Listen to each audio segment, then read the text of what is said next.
Hi, I'm Duane. And I'm Deana. And we're the best of us, the Floros.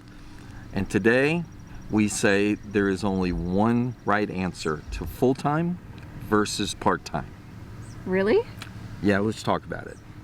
Woke up feeling easy, like I'm on top of the world, leaving all my worries and I'm heading out the door. I think I like the way we vibe, not gonna hide it anymore. I got a good feeling. So I was looking on Facebook this morning, and I am part of RV groups, and if you're not part of one, you should, because we're in an RV newbie group, even though we're not newbies, and just other RV groups, and people just talk about problems or whatever, and we've learned a lot from them. But one lady today, what made us think about this, one lady today said she posed a problem or a concern that she had. She wants to go full-time in her RV, but her husband doesn't want to. So her question was, what can I do to convince him to go full-time? So we thought we would talk about that, because we toss that around ourselves. Yes, whether it was the time for us to do that, and if we did, what would be the impact ramifications of doing that for us? So is there ever one right way and wrong way for anybody to either go full-time or part-time? Obviously, we follow channels. I even have sporting one of their shirts of Keep Your Daydream, and they sold everything they had, their home and everything, and they've been full-time. I believe this is their 4th year, and it's working for them. And then we know of other couples like Long Honeymoon. We started, I think that was the first channel we watched, and they are part-time, even though they do travel a lot. They own a home. So what do you think? Well, and Keep Your Daydream bought a little place that they could still go back. Because they wanted it for rental property when they were out, and then they wanted some place to come home in the fall holidays that all their kids, since their oldest is in college, then the younger two are closely behind her, and they wanted a place that they could come home for the holidays. Right. And then this year they fell into COVID, and that's where they stayed. They just recently took off, maybe a month ago. Has it been a month ago now? To travel back in full time. Yes. So the original question, there's only one right answer. Right. How would a couple, and that's what that lady wanted to know, how she wanted to go full time, how was she going to get her husband to that place? So, as we get started with this, if you haven't subscribed to us yet, please take a moment and subscribe. Keep up with us. If you enjoy this, get some help out of this, give us a thumbs up. Even ring the bell so that you'll know when our next video is coming out. You'll be able to track and follow us. But we really narrowed it down to 3 categories as we considered this full-time, part-time. And for us, just to let you know right up front, we chose to do part-time. That worked well as we walked through the process of we could have gone full-time. Oh, very easily. And we did sell our house, but as we considered ourselves personally, we determined that we wanted to have an anchor, a point that we could take our shoes off, prop our feet up, and not have wheels underneath of us. That was just for us. And we took some time, not a great deal of time, but went back and forth with what would work in our scenario. This close to getting a 5th wheel, or what was that other one? That Class C. That Class C. This close. It was so nice. And that was C+ even. Right. And so as we went back and forth with the pros and cons on that, we realized that this stage in our life, with where we want to travel, with having pets or not having pets, being close to kids and grandkids. Right, we have 4 kids. Yes. And 6 grandkids, and we only have one that lives close to us. Now she's going to live a little bit further. But we could have easily done it, I think. So we had to weigh those factors into the mix on what worked for us. And we came away from that determined that we do want to camp. We want to camp quite a bit, but we still want a place we call a house that has a foundation underneath of it. And so we, even though we're downsizing, Right. we're going to be Right. in this area that's going to give us a lot of the benefits when we are at home. And believe it or not, we cut our living space in half from the Yes. house we went to here, and so it was quite a bit cheaper getting out of the city. We were moving out of Columbus, Ohio, into a smaller town, and as you can see from the videos that we are taking, it's just a beautiful little area that we're coming to. And so we felt like this was a good area for our kids to come, and it's a respite for them because they're all professionals, whatever, you know, they're all doing different things, but very stressful jobs, all of Yes. them. But And, it gets us close enough to the city to get the benefits. Right. And we'll still be able to get, like, I'll be able to get to the office and back. We will be able to have all the benefits of the city and the airports and the shopping and everything. But far enough out that the pace is just slower. Yes. And it's more a sense of community of the Right. residents here. Right. So you would think where we came from, it was much more expensive to live, or this is going to be more expensive to live than where we came from, even though we lived in a really nice neighborhood, but it's a lot cheaper. So it made sense financially for us to come here, but also a part-time RVing made sense for us too. I mean, for example, look what has happened to all of us this year, this summer, spring, summer, and now going into the fall. It's gotten worse here in Ohio and other states too. And I know a lot of full-timers were struggling where to go. So that kind of was in our factor too. We never know what's going to happen, and hopefully this won't happen again, but we don't know. And that kind of played a small part, not a big part, into going full time.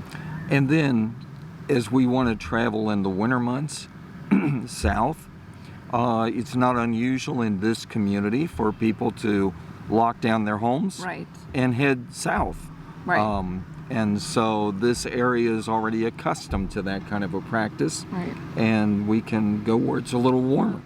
So if you want to see a little bit more of this area, watch at the end, and you're going to see quite a bit more footage of where we're coming from and where we're coming to. So be sure and stay to the end of this.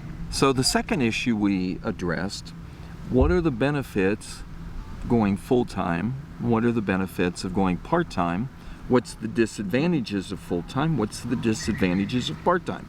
And so as we considered full-time, it really would keep us mobile. Yes. We would be able to go at our own pace with the conveniences of internet and those type of things. We would still have access to be in communication through cell phones and communications off our computers.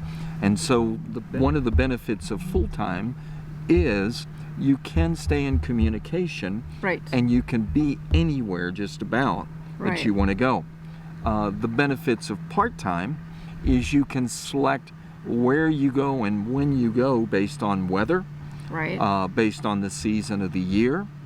And yet, when there's times you just rather not be on the road, being part-time gives you a place to hunker down for a season Right. by being part-time. Right. One of the disadvantages of full-time is if you have repairs on the road, systems go out. If you've watched our other videos, we've had some challenges with our surge protector, and which we have an internal surge protector. I'd encourage you to go back and watch that video. I'll put that up at the top. Yes, and that on the road to have that kind of an experience can be expensive and also very time consuming. You go full time, and we did consider a unit that had an engine. You could drive it like a Class A or a Class C plus.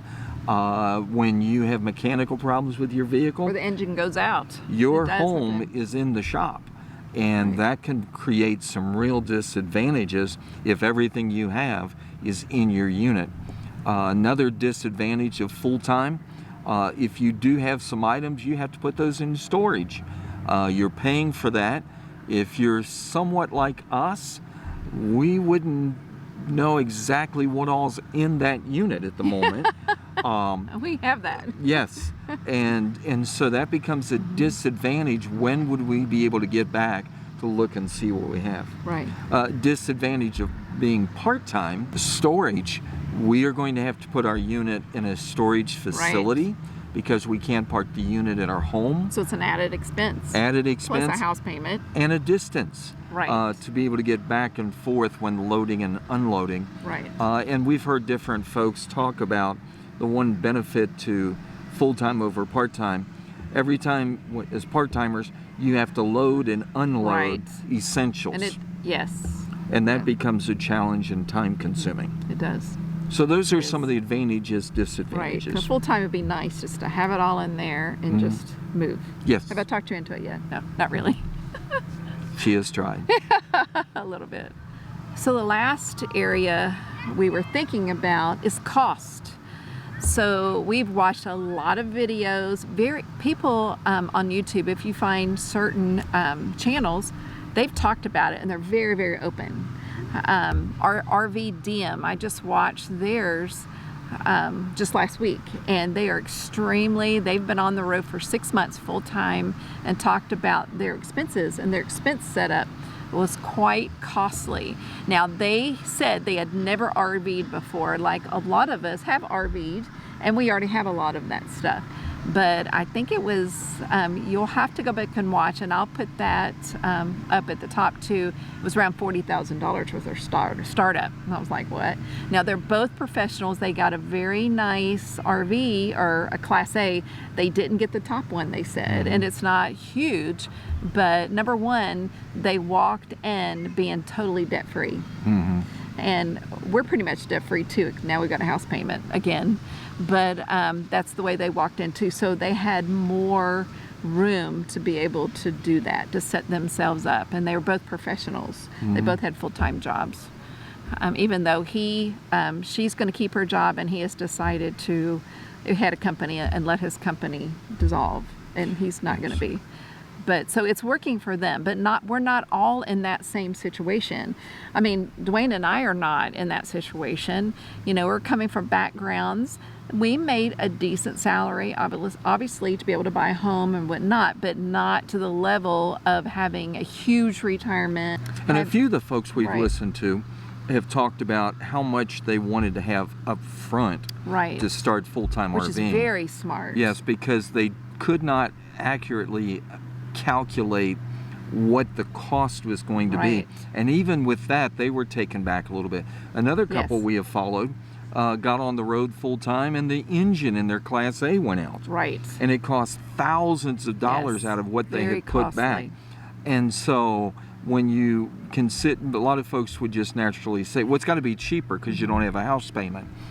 On paper, that may be the case, but when you start fleshing that out with all of the particulars, it's not always the case. So if we had a suggestion or something like that, if you're really thinking about being full time, search out these channels and they're very, very upfront, and you'll get different avenues of where they're coming from. But it's very much helpful to see, do I measure up with that person maybe financially or something like that. So we knew it would be very tight for us to do that. But basically, we wanted a place to come residence, to. yes. Yeah, and that was just ours. And so have two charts, two spreadsheets. One, if you do part-time, what expenditures are you aware of right now? Have a spreadsheet on, if we go full-time, what are the expenditures? And what type of unit would you do if you're part-time, full-time? There are folks we know that are part-time, have a Class A. Yes. There are people we know that are full-time, have a Class A. All the way down the list. So you must factor in all of those equations to what you're going to be able to do full-time or part-time. And so as we've talked about this, to answer the original question, or to say there is only really one right answer. And that right answer is what works best for you. As we've walked through this, there's only one right answer for us. In so many ways, what I think really helped us, because I was thinking back to the lady that Deana mentioned in the beginning, where she's on one side And and he's the on the husband's other. on the other. And she was trying to get people to help her convince him. Yeah, we really Right. didn't have that struggle because we took small enough steps all along the way that for us anyway, we were always on the same page, even though I knew she would love to go full time. I really would. I mean, I Yeah. wouldn't mind it. But she never got so far down the road No. that she didn't wait for me, and that she never got so far ahead of me that she wouldn't consider some of the things I would mention. And as we went back and forth, and that's what really makes RVing fun. Right. Not when one is so aggravated at the other one that it's not fun, one way or the other. But to be able to see this as part of life's journey, what works best for you right now. I've heard different RVers say, don't buy the perfect RV. Buy the RV that works for you now. Right. And then you may end up going to something else a little bit Right. later. But for right now, this works. If we stayed with what we first camped in, when we first started camping as a young couple, this will mean nothing to many of you. We were in a flip-out Cox camper. There was canvas Yes. and 2 beds and a bench. That's it. And you'd say, well, obviously that wouldn't work for you with kids and all. You're right. But as we've moved along, where we are right now, as we Right. talked even riding up here today, we love what we've got right now. We do. It really works. And you just never know where your life's going to take you. And I don't mean that in a negative way. I mean, it could be a very positive to where, you know, even for us, we're part-time and it may take us to a place we'll go full-time. So it's never set in stone. This is just where we are right now. And we've had a lot of discussion, and I think that's the point. Is when I read that comment, she needs to sit. That's what I didn't comment on her, but that's what I would have said to her. Sit down with your husband and just really talk it out. And whether it's your partner, whoever you're with, or you may be by yourself, you know, I follow RV Creativity. I think and she's a solo, and she's very honest about her expenses. You know, there's way to make money on the road. So what is good for one person is not good for someone else. But what is the right answer is what works for you. right. So we hope you've enjoyed this. I got to Yes. tell you, we have totally enjoyed this video because of the view that we have as this has been filming. Right. But again, from the best of us, the Floros, to the best of you, as we each find that opportunity to be out and explore. It's a great country, It is. great people. There are still good people in the world. Oh, there's And, a lot of wonderful people. So we wish the best for you in all of your travels and journeys. And until the next time, we'll see you later. Bye. Woke up early just to see the sun. With every possibility, you're making all of me undone. Not so sure yet, but I think that I might. Nothing to your body as you sway on the backseat